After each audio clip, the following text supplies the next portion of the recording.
Good afternoon. My name is Susan Barlow, and I'm one of the partners for our Transition Partners Grant for New York State. This grant is funded through the Rehab Services Administration in Washington, and we're going to begin the session in about a minute, so just get yourself organized, make sure you're all ready. Thank you.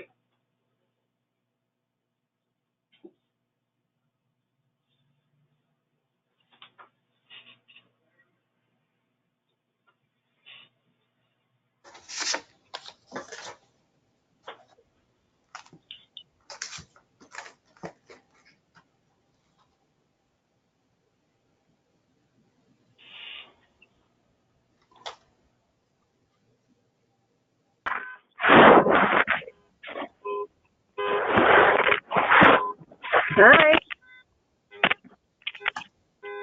Hello? Hello? Hi, it's Rachel. Hey, Rachel, everybody's Can you on, hear me? so hold on, okay? Okay.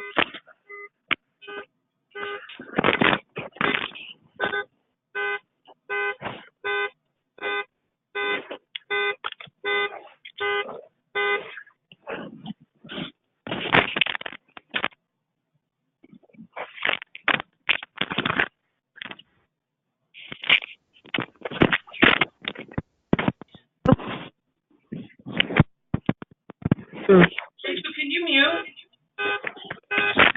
This is Rachel. Is anyone else there? Rachel, you're on the podcast or on the webinar? Can you I'm on my phone. mute? Yes. The end of Rachel. All right. We are going to start. This is a real pleasure for me to be able to introduce our speaker today. His name is Thomas P. Golden, and he is the Executive Director of the K. Lisa Yang and Hock E. Tan Institute for Employment and Disability at Cornell University. And I just need to say some personal things about Thomas, whether he likes it or not. I've had the pleasure of working with him for, I don't want to say how many years, but let's just say a lot. And I'm proud to have him be a colleague in the world of transition and vocational rehab. So it is my pleasure to introduce him, and he'll take it from here. Thank you, Susan, so much. I was a little worried about what you were going to be sharing because we have had many fun times together, and appreciate the invitation to come and share some of my experiences with you all. I have to say that my work with Sue and with Include New York City have just been some of the best of my professional career. They have taught me a great deal about working more effectively with families and with parents, and part of what I'm going to be talking about today is part of the shared learning that we've done together under the New York State Promise Initiative, which is one of 6 federal research demonstrations that have been funded across the United States to identify evidence-based practices for supporting the successful youth outcomes of youth with disabilities who receive supplemental security income. And so if we could advance to the next slide. Today we are going to be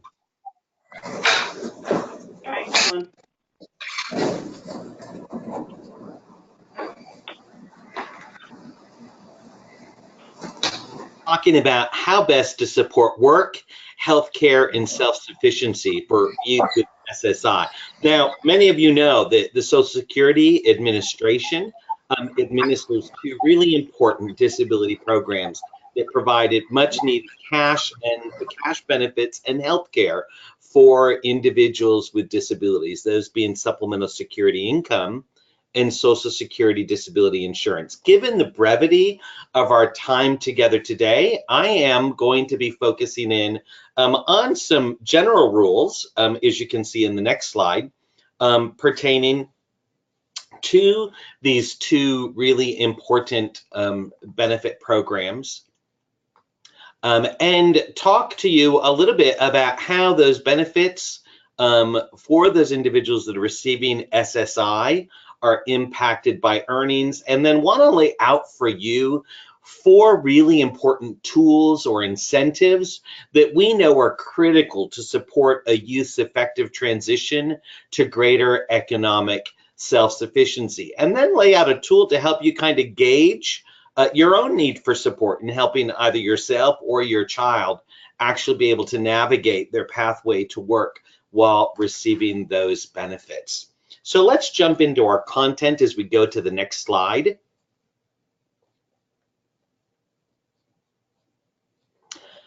I think one of the things that we've learned together, both the folks there at Include NYC and the Parent Network out in Buffalo, as well as the Parent Center in Albany at Wildwood, is that there are lots of things that are competing for the attention of SSI youth. You know, at the same time that they are handling and dealing with issues surrounding their disabilities and their needs for support, they're also oftentimes, in many circumstances, struggling with getting the supports they need to be successful in school. And a lot of times those families and those youth are reporting that the demands of school are a lot. And so thinking about work on top of that can be extremely challenging for them. At the same time, as you know, the SSI program is a means-tested program, which means that families and those youth that receive the benefits often meet certain income thresholds that mean that in a lot of cases they rely on that SSI check as part of their usable family budget each month. And so it's so important that as we're talking and beginning this conversation today about youth and their benefits, that we keep in the mix the families, but also keep in the mix kind of this composite picture, if you will, of the things that these individuals and their families tend to struggle with as they're trying to navigate a pathway to work. Next slide, please. So let's talk about the basics of the SSA disability programs. Next slide, please. So important to know that SSA only has one definition of disability. Now you might say, why are we talking about a definition of disability when I thought we were going to be talking about ways to get people to go to work and incentives and tools that can help them along the way?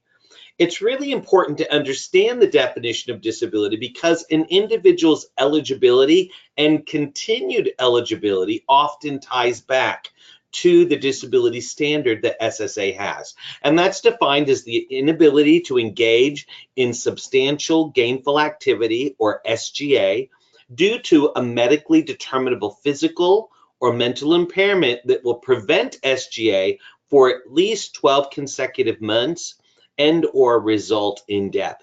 It's a very functional disability standard, but as you can tell from this, this isn't a big barn door that lots of people can walk through, because there's 3 different prongs here that a person needs to be mindful of. 1, they have to have that medically determinable physical or mental impairment, and they have to have an inability because of that disability to engage in substantial gainful work. And then there's this temporal requirement or time requirement, if you will, for how long that disability is expected to last. Next slide, please. And so that definition of disability also defines this term of art, if you will, substantial gainful activity. Now, important to keep in mind that every year, for the most part, SGA is annually indexed, okay? So currently in 2018, the set amount is $1,180 a month for recipients who are not legally blind. Now, for individuals who are blind, SGA is $1,970 a month.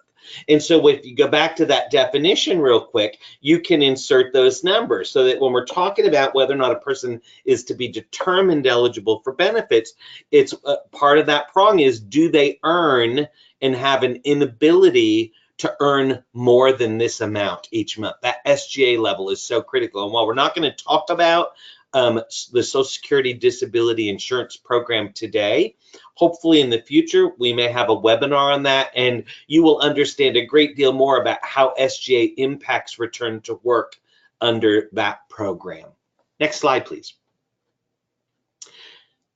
So as we move forward, the SSA programs, the Title II benefits, that's the Social Security Disability Insurance Program. Title II benefits also include your retirement, survivor disability, and health insurance. And the disability insurance is just one piece of that. That's the SSDI program. Now, on the other side, what we're going to talk about today is Title 16 of the Social Security Act, and that focuses on supplemental security income. Next slide, please.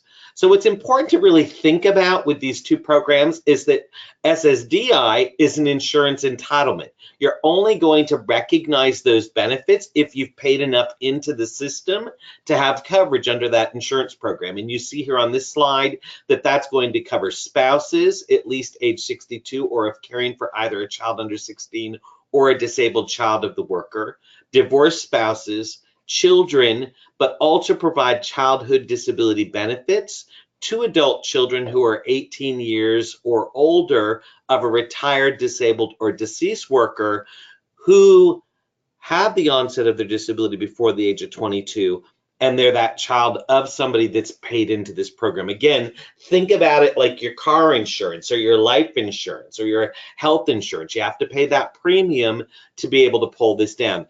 And this benefit is actually paid for out of your FICA, your Federal Insurance Contributions Act, that comes out of your paycheck. Now, contrast that as we go to the next slide to the SSI program.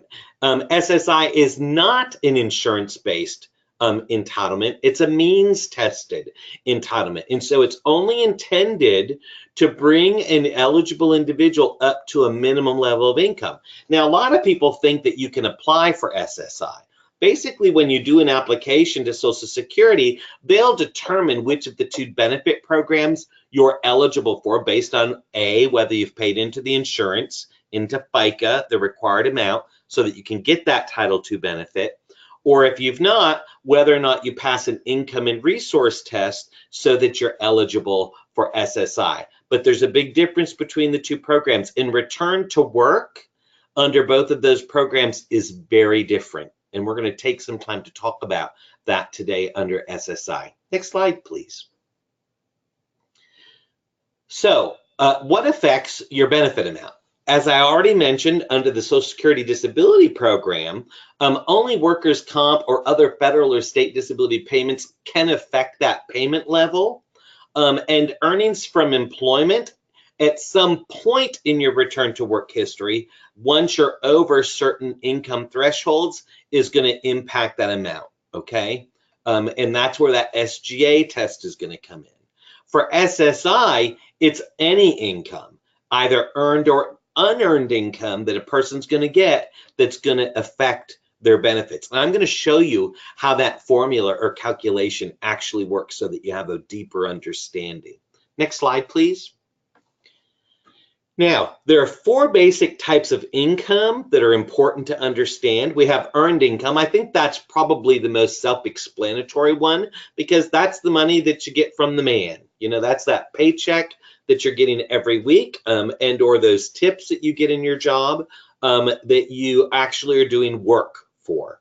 Unearned income is any other type of income that you receive that can is coming from another source. So for example, if you receive Social Security disability insurance or other types of insurance payments or other types of means-tested income programs, that's going to be considered unearned income.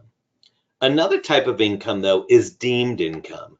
And deemed income can come from a spouse, it can come from a parent, and that's income that SSA is going to look at that might be available to you because of a relationship that you have. And then finally, in-kind income are those types of income that may not be tangible dollars, but might be in-kind support that you're getting from others. And that's going to impact the amount of your benefit as well. Next slide, please. And so when we talk about resources, for insurance programs, resources aren't a big issue, right? There's no resource limits. And when we talk about resources here, I'm talking about assets that you might accumulate in a savings account or trust or other types of accounts. They don't matter to Social Security disability benefits because that's an insurance program. However, the SSI program has very stringent limitations on the amount of resources or assets that a person can accumulate. And so for SSI, that's below $2,000 for an individual and or $3,000 for married eligible couples. And so you're not saving a lot of money, but in a lot of cases, individuals that are receiving a full SSI check don't have a lot of money. They're using that to cover their subsistence expenses that they might have, like rent, food, etc. Next slide, please. Now keep in mind that both of the programs, both Title II as well as Title 16 or SSI, have healthcare benefits attached to it. Now, for people that are maybe retired right now, you know that with your Social Security, you're getting Medicare. Now, for disability, you're eligible for Medicare after having received 24 monthly SSDI payments. And so there is a 2-year lag. However, once you're on Medicare, there is an extension for Medicare once you begin working, right? So there's a bit of a healthcare safety net. For SSI, in 40 states, eligibility for Medicaid is automatic if receiving even $1 of your SSI. And we're going to talk a little bit about some healthcare extensions of Medicaid under 1619B, and we're also going to take some time to talk about the Medicaid buy-in program as a vital safety net for individuals later on in today's broadcast. Next slide, please. So let's jump in. So those are kind of the general variations between SSDI and SSI. And now I just want to focus on SSI. Okay, we're not going to talk about Social Security disability anymore. The rest of our broadcast is going to focus on, so what happens to my child or myself if I begin working and I have SSI? Next slide, please. So there, this thing called the federal benefit rate. Now, again, that's annually indexed. That's the maximum amount that Congress sets each year that is available to an individual and or an eligible individual with an eligible spouse. That is the maximum federal benefit. Because remember, again, this is just to make sure that everybody's meeting a minimum level of income. Nobody's getting rich in this program. And so for 2018, the FBR or federal benefit rate is $750 for an individual or $1,125 for an eligible individual with an eligible spouse. Now keep in mind, and I know that I believe we might have some participants from outside New York State, but several states provide state supplements that will increase the total monthly SSI payment. So for example, here in my state, in New York State, the 2018 rates are $87 that gets added to the individual FBR rate, or $104 that gets added to the couples rate. And so you'll see that for an individual in New York State, the maximum amount they're going to be able to get as an individual is $837 or $1225 as a couple. Now, here's why that's important. You need to know what the federal benefit rate is plus state supplement that you're getting in order to calculate the impact of earnings on that cash benefit each month. And so that FBR is going to increase every year, and it's important that in your calculation that you're using the current year FBR. Next slide, please. So SSI has a basic earnings formula. Now, what I will tell you is that I am no good at math. Let's just have a moment of true confessions here. It was never my forte. The artsy-fartsy side of my brain is much more powerful than the logic side. And it took me a while to get this, but I think that I figured out a way to help people understand it in the most simplistic of terms. And that is to recognize that SSI is going to take a look at both the unearned income that you get each month and the earned income, and they're going to allow you certain disregards of each of those types of income that they're not going to count against you. And so the first $20 that you've of your unearned income is actually disregarded. Now, let's say that you don't get SSDI or you don't get other unearned income. That $20 is considered a general income exclusion. And that means that if it can be applied to unearned income, but if you don't have it, you can then apply that to your earnings, okay? So step one, we're actually calculating what our total unearned income is that's going to be counted against us. And in step two, we're going to look at our earned income. And you know the best way, I think, for people to do this is if you're kind of sitting there right now, find a piece of paper that's there in front of you or maybe right there next to you. And what I want you to do is take that piece of paper, I'm doing it right now, and I want you to fold it in half lengthwise and then fold it in half again. And then I want you to open it back up. And what you'll see is that piece of paper now actually has 4 quadrants. That top left quadrant is going to be the area that we call step 1. That's figuring out your unearned income. The lower left-hand quadrant is step 2. That's our earned income step. The upper right quadrant, put a number 3 there. That's where we're going to put our unearned and earned together to total it. And then that fourth right-hand box is actually where we're going to deduct your total countable income from your federal benefit rate. And I'm going to show you how that works in just a little bit. Now, in addition to that $20 general income exclusion that you're going to take off in step 1, or if you don't have step 1, take it off in step 2, you're also going to get a $65 earned income disregard. Okay, now that is $65 that SSA is going to say, you know what, you can keep that. We're not going to count it against you. But they don't stop there because they always want a person who gets SSI to have more monthly usable income working than if they just stayed home on benefits. So once you've deducted that $65, they're going to divide that by in half so that for every $2 you earn, they're really only taking away $1 of your benefits. What's left then is your net countable earned income. So let's go to the next slide, and I'm going to show you how it works. So in this example, Ted has a disability and he lives alone. That means he's single, living alone, and he gets $385 a month in Social Security disability insurance. So again, taking that piece of paper that we folded into force, right up there in that top right quadrant, this is your step number 1, that top calculation. You take his $385 of his unearned income, you subtract that $20 general income exclusion, and that leaves him with $365 accountable unearned income, okay? Now, if Ted, in this example, he doesn't have any earnings, you're not going to do step 2.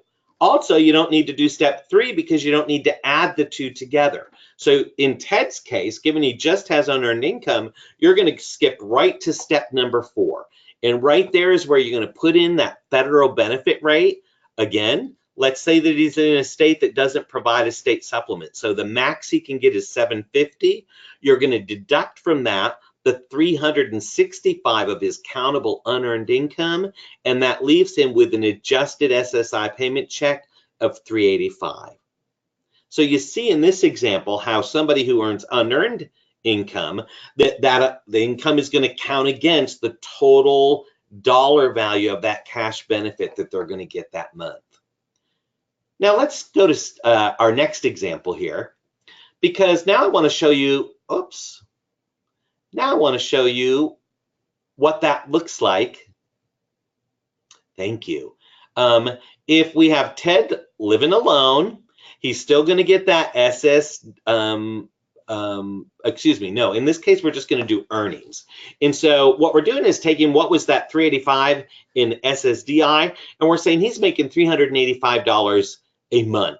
Okay, now keep in mind, in this situation, Ted doesn't have unearned income. So remember that $20, if you didn't use it in step 1, you can now take this in step 2. And this is that lower left quadrant of your piece of paper. And so you take his monthly wages, Subtract from that $20 general income disregard, which gives you $365. And then from that, you're going to subtract the $65 earned income disregard, leaving you with an adjusted earned income of $300.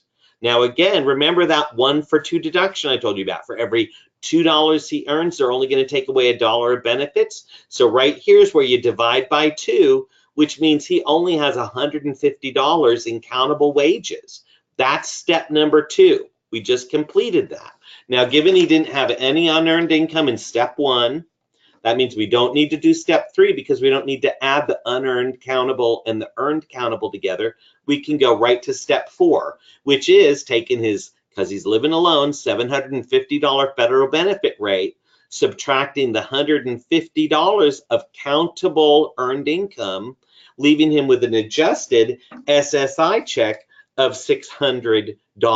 Now, keep in mind, though, that he's getting the $600 plus he's getting that paycheck of $385. So by working, Ted now has $985 of monthly usable income, as opposed to if he just sat home and didn't work and he only had a $750 SSI check. So you're always typically going to earn more by going back to work than you are sitting at home on benefits.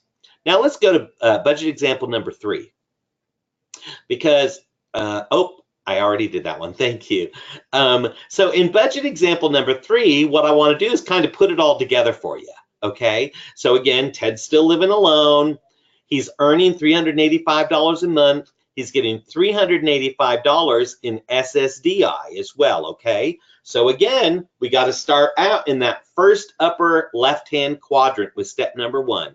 Taking that $385, you got to deduct the general income disregard of $20 there, okay? So that's $365. Now what you can do with that $365 is go right over there to that top right-hand quadrant, write $365 because that's going to carry forward. That's going to count against his check. Now go back to step 2. Ted's also getting his $385 earnings. We're going to subtract the $65 earned income disregard, leaving him with $320. Again, that 1 for 2, so divide that by 2, leaving him with countable unearned income of $160. So take that $160, add it to the $365 there in step 3, and what do you get? $525. That's $525 of total countable unearned and earned income. Now go to step 4, take a $750 FBR, subtract that $525, and in this case, Ted's still going to get a check of $225 from SSI. Now move us forward. I want to see if I've got the calculation in here. Yeah, I do.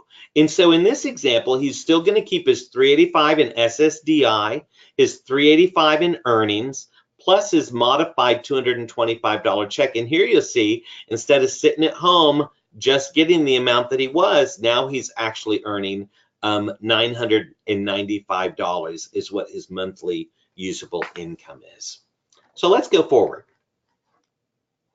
Now, that's the basics of how SSI calculates earnings. But in addition to that, there are 4 really important tools that I want you folks to be comfortable to use going forward, because these are additional kind of safety nets, but also some additional disregards that can be counted against income. So let's dive right in and look at the next slide. Now, keep in mind, most youth become eligible for benefits under the age of 18. The thing to understand is that for SSI, there is a different disability standard for youth. It does not include the SGA work activity prong of the definition of disability. So as you can imagine, if you come onto SSI as a youth under age 18, it just makes sense then that at age 18, SSA is going to have to redetermine you for benefits under the adult disability standard. And we refer to this process as the age 18 redetermination. And there are 3 primary work incentives tools that are going to help you kind of keep that youth connected. And we're going to talk about each of those. But before I go on, just a little bit more about age 18 redetermination.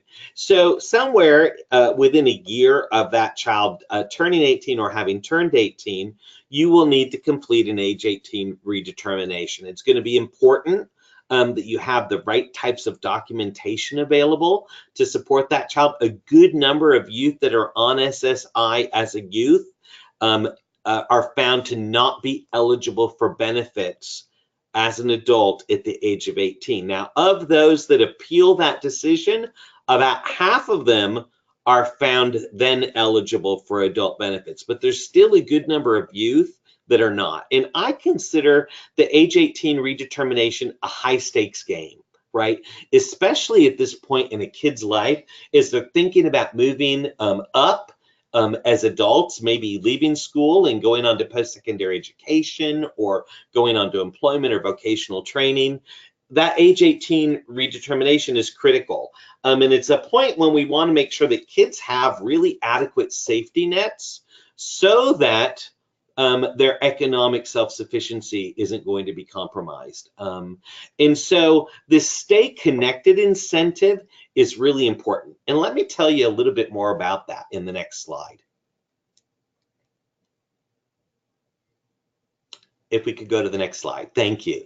And so this first tool I want to talk to you about is what I call the Stay Connected incentive. Now, for kids under age 18, it provides a really critical incentive and safety net.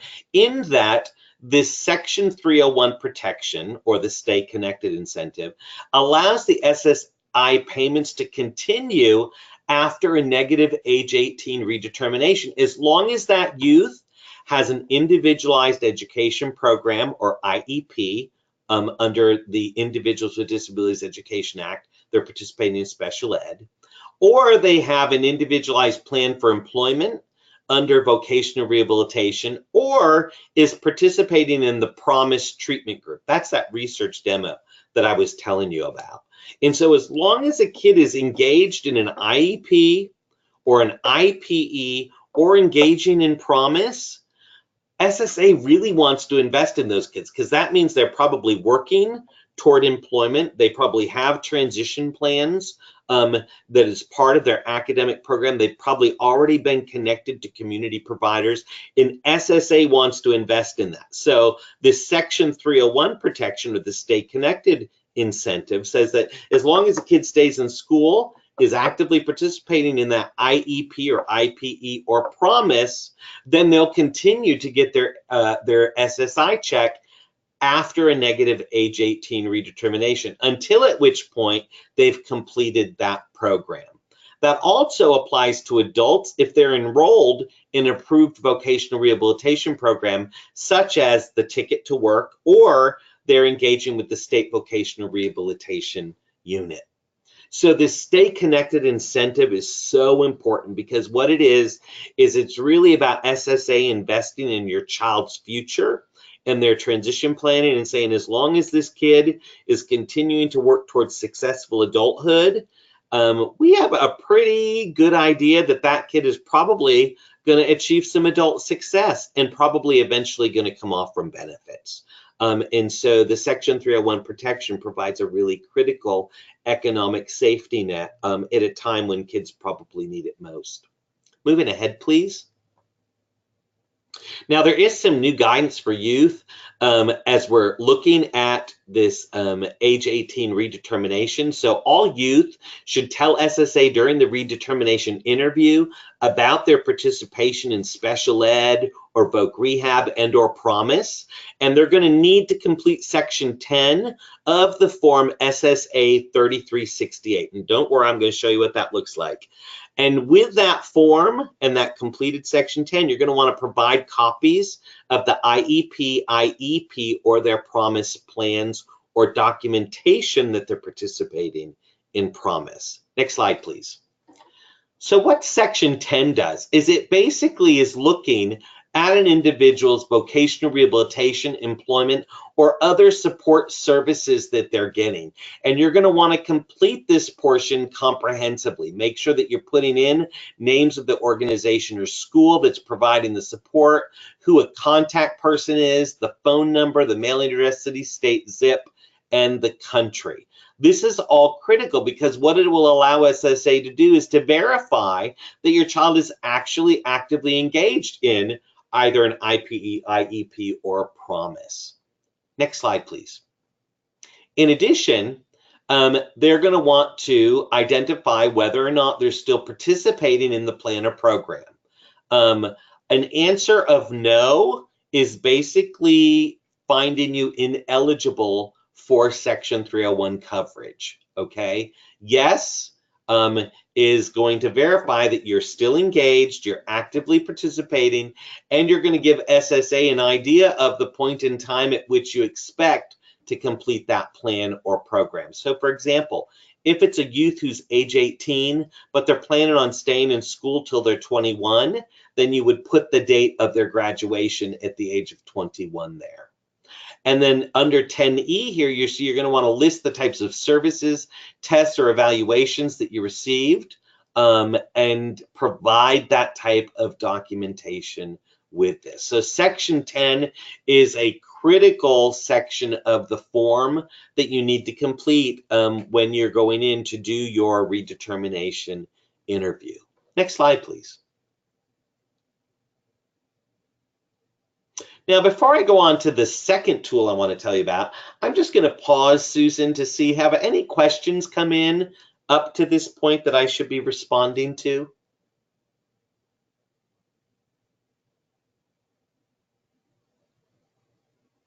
Or Nancy?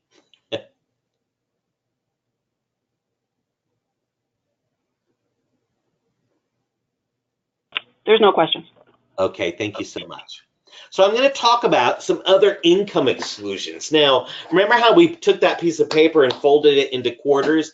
Well, there are some additional income exclusions on top of the $20 general income exclusion, $65 earned income disregard, and that 1 for 2 that actually can be utilized. So let's look at those in the next slide, please.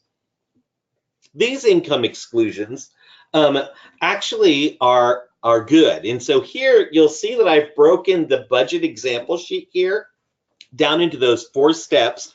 Again, you would just layer this on top of your piece of paper that you just folded into fourths, right? Now in this example, Joe has a disability and he lives alone. He earns $1,050 a month and he gets SSI. So clearly from the case study, he doesn't have unearned income. So we can skip step number 1 and go right to step number 2. Now he's got that $1,050. Given we didn't use the general income exclusion above, we can subtract that 20 and then subtract the 65 and then divide it by 2. And you'll see that even though he earned $1,050, only $482.50 of that is going to count against his FBR. So again, we can skip step number 3 because he doesn't have unearned income and go right to step 4 where we take the $750 because he's living alone, subtract the $482.50, and that leaves him with an SSI check of $267.50. Now look at what his total available monthly income is. He went from just getting $750 a month to now he receives $1,317.50 a month. And so he's always going to earn more by working than just sitting at home. And keep in mind, he still has his Medicaid. Let's look at example number 2.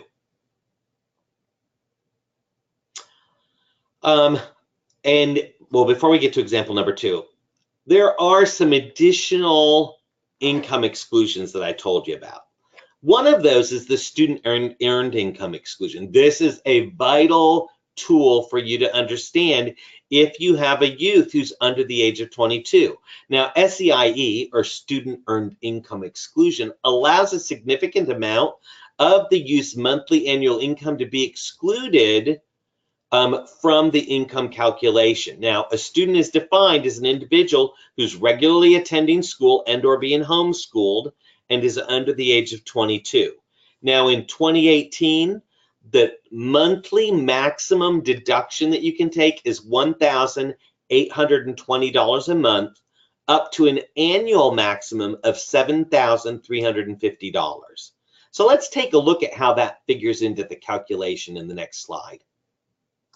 Here in this example, Marcus is 17 and he lives with his parents and he regularly attends school. He receives $1,790 a month in earnings and also receives SSI. Now, given Marcus doesn't have unearned income, skip step number 1 and go right to step number 2. Now, he has $1,790 in earnings, but keep in mind, he can take the maximum allowed amount of the SEIE right off that income. So in his first month, he can deduct $1,780, which only leaves him with $10. Now, from that $10, they are going to subtract the general income exclusion because it wasn't used above, which means that he has no earnings that are going to count against him. Now, if there was a balance there, then you would deduct the $65. If there's no balance, he gets his full check. If there's still a balance, then they would divide by 2. Okay, but in this case, you can see that Marcus is going to get his full SSI check plus his $1,790, meaning that in this month, he's going to have $2,540 in income. Now, keep in mind, though, Marcus isn't going to be able to take that $1,780 every month because of that $7,000 annual maximum. Okay, and so come about month probably 4 or 5, he's going to have a smaller portion of the remainder to deduct, and then he won't have SEIE any month after that. Student earned income exclusion is really to cover students' employment during the summer and or any employment that they might have during the year if they're working part-time. Let's go forward, please. Now, in addition to the student earned income exclusion, there are 3 other really important income exclusions that I want to make you aware of. The first is what's called impairment-related work expense.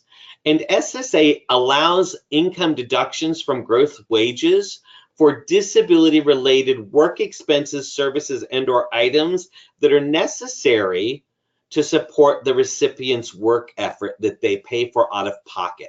And so it's really a 3-pronged test to determine whether or not a cost that they pay for out of pocket is eligible as an IRWI and can be deducted. The first is the expense impairment related? Is it related to their disability? If no, it's not an IRWI. If yes, go to the second question.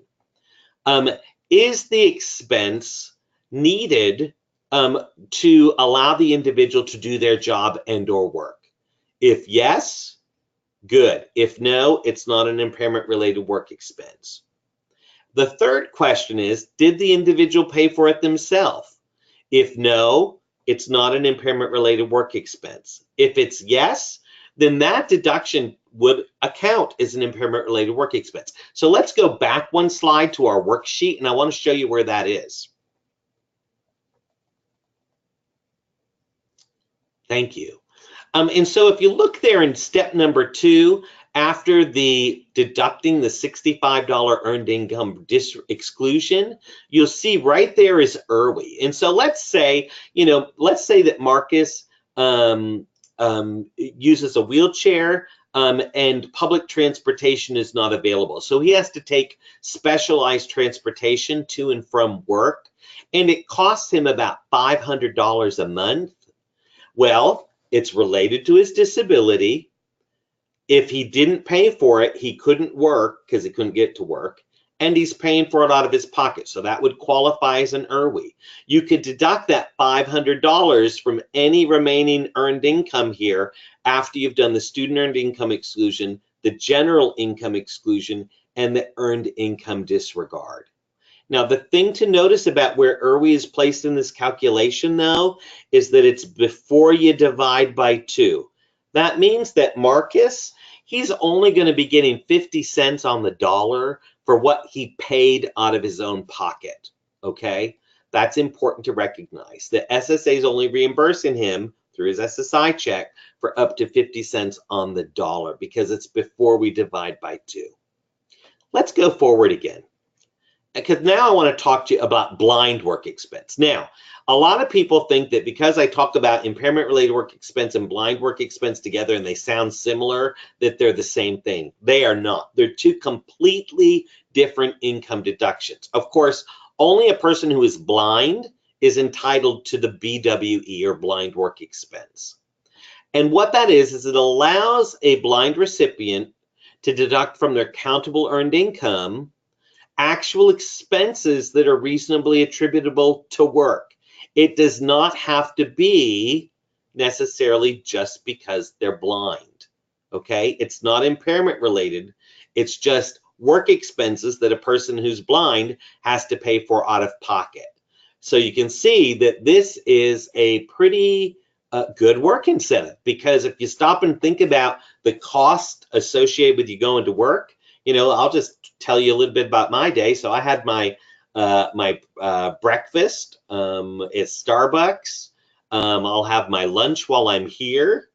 I will have my taxes that I have to pay, which are a cost of doing work. So my state, local, and federal taxes are able to be used as a blind work expense. Because I'm blind and I have a service animal, my license for my dog, the food for my dog, the grooming and pet expenditures potentially could be a blind work expense as well. So know that blind work expenses do not have to be impairment related. They just have to be something that you had to pay for out of your pocket resulting from work. Now let's go back to the calculation sheet again on the prior slide, and I'm going to show you where it falls. And so you remember where we were with IRWI. Now let's look after you divide by 2. Any remaining earned income after you've divided by 2 is where you're going to deduct your blind work expense. It's the last step of step number 2 in calculating countable earned income. Now, the sweet spot about where it's placed in this formula is it's after you divide by 2. So you are getting dollar for dollar on what you've paid out of pocket for your blind work expense. It's in a much better placement. A lot of people have asked me, Tom, why don't they do IRWI and BWI on the same line? It's a really good question. I think the blind are definitely better positioned in the formula. And there was a lot of, I think, probably and likely lobbying that went into making sure that it was placed to really afford the maximum benefit possible. And there's been lots of dialogue at a national level about wanting to encourage SSA to treat both IRWI and BWI the same way, but we've not seen any traction on that. So let's go forward again, and I want to talk to you about the last income deduction that's there, and that's called the Plan for Achieving Self-Support. Now, PASS, or Plan for Achieving Self-Support, permits the SSI recipient to shelter or set aside their income and/or resources which would otherwise be countable for SSI purposes in a written plan that they develop to increase their self-sufficiency. PASS is a way, I like to think about it, is self-funding your transition or voc rehab plan, right? Let's say that I'm a youth and I know that it's going to be costly for me to go to school, and I want to begin setting aside some of my income and or resources to be able to do that. Now, the challenge is that you have to have income or resources to set aside. Now, for a lot of youth who receive SSI, that student earned income exclusion basically wipes out any income that you would have to set aside, right? Because it's not counted against you to begin with. But once you've used up that $7,000 and change maximum student earned income exclusion for the year, that's when PASS becomes a really important potential asset accumulation tool for you to be able to continue to shelter some of those earnings that you have to actually support goals, a vocational goal that you have identified. Now let me show you where that falls in the calculation, and let's go back one slide. It is the only income deduction that is allowed against unearned income. And so if you look there at step 3, remember at step 3, we start by putting together our countable unearned income from step 1 and our countable earned income from step 2. which gives us our countable combined income. And right then is when you can deduct a pass from that. So any earnings that might still count against somebody and or unearned income can actually be set aside here in a special pass account that you would set up with the bank to actually self-fund the vocational goals that you've set up for yourself. Now, the thing to understand about pass is you just can't say you're doing it. There's actually a form, SSA 535, that you have to complete that identifies what your vocational goals are, your objectives, the activities, the expenditures that you have to implement that, the amount that you're going to be setting aside, the account number of the bank and the contact information for them. And so this is a legitimate kind of self-funded, think about it like a self-funded trust that you're setting up to actually help you achieve that viable and feasible vocational goal that you've set for yourself. The nice thing about that is there's no limit on the pass. The only thing is you can't set aside your SSI check. SSI is meant to cover your costs of daily living, right? So anything that you set aside has to be on top of that SSI check that you're getting, and or dollars that you've been putting away in the bank that allows you to save more than the $2,000 or $3,000 resource limit that is out there.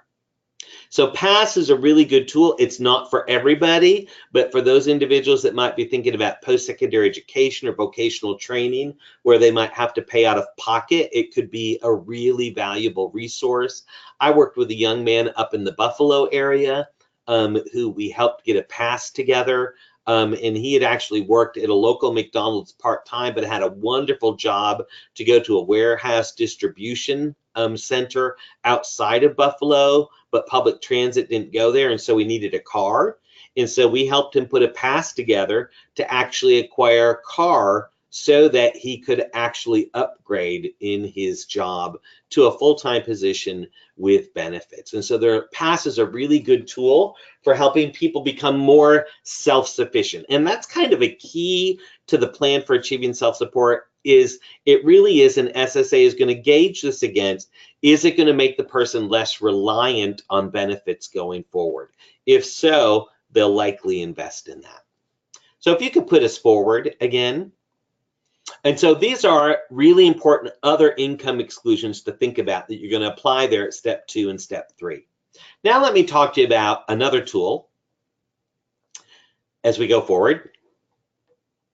And that's your keep your healthcare incentives, right? So I told you that under SSI that there was this provision called 1619B. So you can imagine when you're doing these worksheets, right, when you're doing the calculation, at some point when a person's income is high enough, their cash benefits may zero out. But the sweet thing about that is an individual can continue to get their Medicaid under section 1619B, which allows a person who has stopped receiving benefits but continues to have a disabling condition and require Medicaid to continue to get that Medicaid up to a certain state threshold. For example, in New York State, that threshold is around the mid-40s, mid-$40,000 a year. And so as long as the person's earnings are below that, they're going to continue to be able to keep their Medicaid. However, should they go over that 1619B threshold in their state, the majority of states now have a Medicaid buy-in program.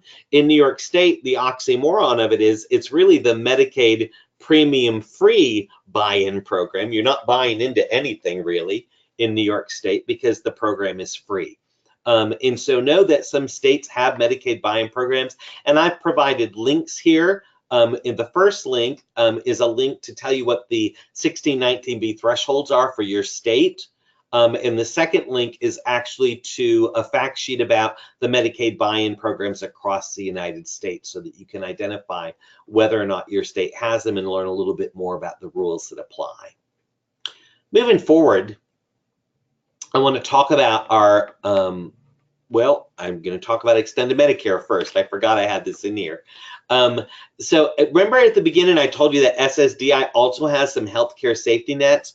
A person who gets Medicare under SSDI will continue to get up to 93 months more of Medicare following their trial work period. Now, I don't expect you to understand what I just said because we've not talked real in depth about Title II in the SSDI program and/or Medicare, just know that potentially in a subsequent webinar, we may be talking about that. And I'll talk to you about how under the Title II program, Medicare can continue for those individuals who go to work. Next slide, please. The final tool that I want to talk to you about today is called Expedited Reinstatement of Benefits, or the EXR Safety Net. This is so important because when the Ticket to Work Act was passed back on December 17th, 1999, many beneficiaries leading up to the passage of that law said, you know, we would go back to work, but my disability is unpredictable, or my disability is cyclic in nature. And what happens if, you know, I go to work and then my benefits get terminated, but my disability gets bad again and I need to get on benefits? And it took me 2 years to get on benefits in the first place. And so I'm just not going to take the risk. I'm just not going to work. Well, EXR was built into the Ticket to Work Act. And what it does is it allows an individual to apply to immediately go back onto benefits should they have to stop working because of their disability. And so an individual is eligible for EXR if they stop receiving benefits because of their earnings from work, they're now unable to perform work or perform at substantial gainful levels because of their original disabling impairment, and they can request within a 5-year window of their benefits being terminated to have their benefits reinstated. Now, at the point that you do that, so let's say that I've been working all along, my benefits got terminated about 2 years ago, but I'm having some flare-up of my disability, and it's really precluding me from being able to work at a substantial gainful level.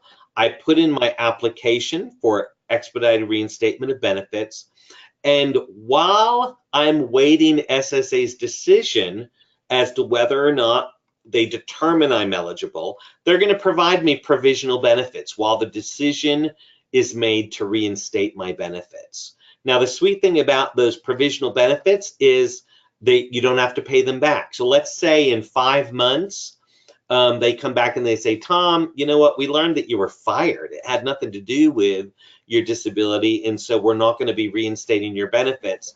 I don't have to go back and pay the prior 5 months that I had received, okay? Now, if it took them a longer period of time to figure that out, anything above the 6-month provisional, I might have to pay.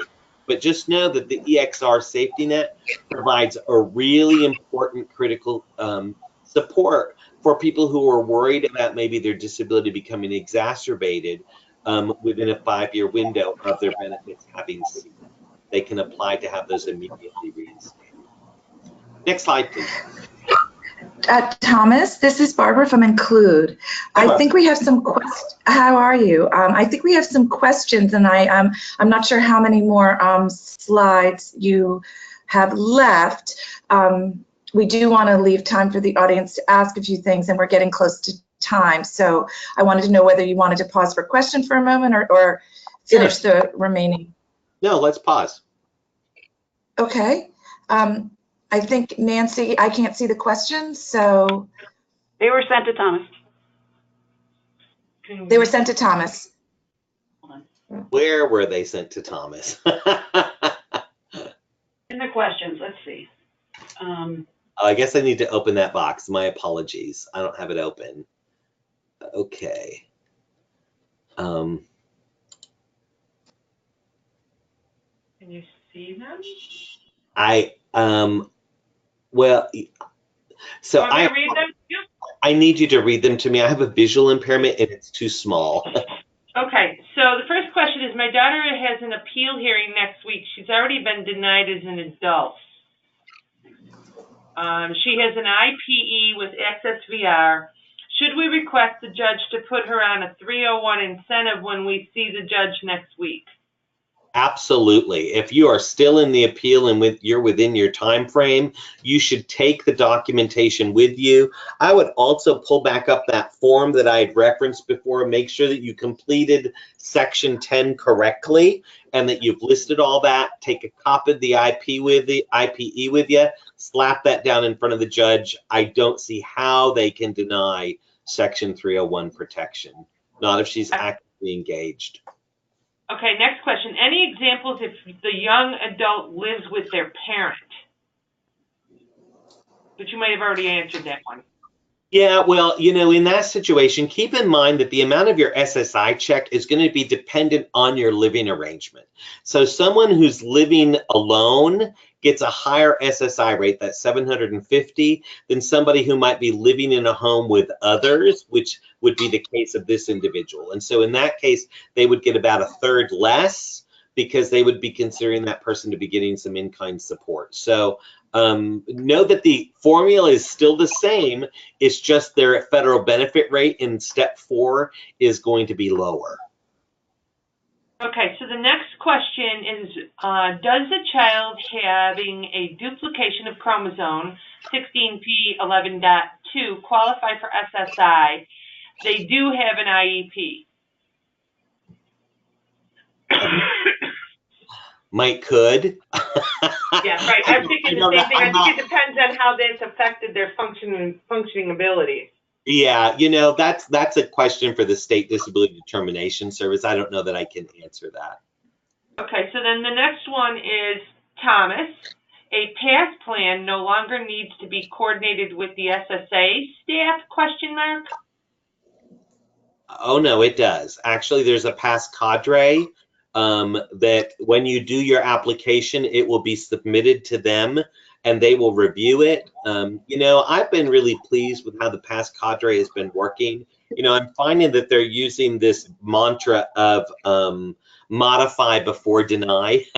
So that I'm finding and I'm hearing from a lot of folks out in the field that even when when the plan is submitted and the application and form are submitted, that the past specialists are really working very closely with people to create a feasible and viable plan that would support them going forward. But those plans are actually reviewed by SSA and have to be approved by SSA before they can be enacted. The only other thing I'm going to say about that, I just need to do a little sidebar because I had 2 individuals I worked with that were youth. And let's just face it, youth brains are not done developing until 26. And I got to tell you, in a lot of cases, I had 2 situations where there were youth and their bank account started to get up there. And in one case, the kid had equal access to the account, went and got a stereo system, which was not part of their past. The other one, I won't tell you what they did, but it's really critical that we're talking about creating paths for youth, plans for achieving self-support, that we do have some really good controls and mechanisms to assure that the actual things that are going to be expenditures under the plan, that there are restrictions on who can get the money out and how they can get that out. And so I always recommend to parents that it be a dual account, dual signature situation so that the youth can't do that independently themselves. Now, of course, once they reach the age of 18, in majority, then the rules change there a little bit, but it's always good to make sure that youth, especially if we know that there's some impulse issues, those bank accounts, those pass accounts can get pretty high. Well, that is the end of our questions. Barbara, do you have any lasting comments? No, Thomas, did you have a final minute wrap up that you wanted? I know we stopped you a little bit before. Yeah, I actually do. So if you could go back to that slide before the question and answer slide. I put this up here because I think it's so important. Some people go, I'm just not for sure where I fall in my need for support. And so this diagram, helps you think about 2 things. One is, what's your knowledge level regarding return to work on SSI? Do you understand all the provisions? And so I ask people to kind of plot on this chart here, where do you think your knowledge level is? That bottom left-hand quadrant would be people who, think maybe they don't have any knowledge or not a lot at all, right? Up to sufficient levels of knowledge saying, I could probably teach some of this stuff to other parents, right?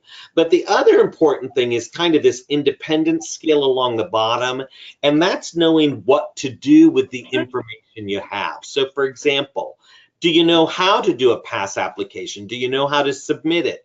Do you know how to track IRWI expenses and how to report that monthly, right? And so that's looking at your ability to be independent to do that, or being dependent on others. And kind of based on where you put your dot here, you know, that dot for knowledge and that dot for independence, you kind of fall into one of these 4 primary areas. Somebody that we would call a dependent beneficiary, who it's going to be really important that we're hooking that individual up with a work incentive planning and assistance program, who does have the knowledge and who can also help them execute their work incentive support plan. Above that are beneficiaries in the knowing doing gap. These are beneficiaries that may know a lot, but they don't know what to do with it. And so again, connecting them with a WIPA program, a work incentive plan and assistance program, or your local independence living center are really going to be important supports for them. Again, you know, if you're in that self-managing beneficiary, you know what to do and you know how to do it. You probably don't need a lot of supports there. So this is just to help you kind of gauge, where am I in my need to support and who might be able to assist me or help me. So thank you for letting me be with you today. This was great fun. Enjoyed it a great deal, and I'll just see if there are any last questions that came in. Nope, you're all set. Tomas, thank you so much for doing this, and we will be inviting you back. Awesome. This is Barbara from Include NYC. Thomas, thank you. We're very grateful for being here. Again, this was Thomas Golden, the Executive Director of the Yang and Tan Institute on Employment and Disability at Cornell University. And this was a production, if you will, of the New York State Transition Partners, which is a collaborative of 3 New York State parent centers, Include NYC in New York City, the parent network of Western New York in Buffalo, and Starbridge in Rochester. If you go to our website, nystransitionpartners.org, you will see this learning community posted in upcoming, as well as future, as well as past ones, as well as many other tip sheets and resources and links to state and federal resources for young people who are transitioning to adulthood. So we encourage you to check out the website and all the resources, videos, and other types of materials available to support you and your families. And so thank you very much for joining us today.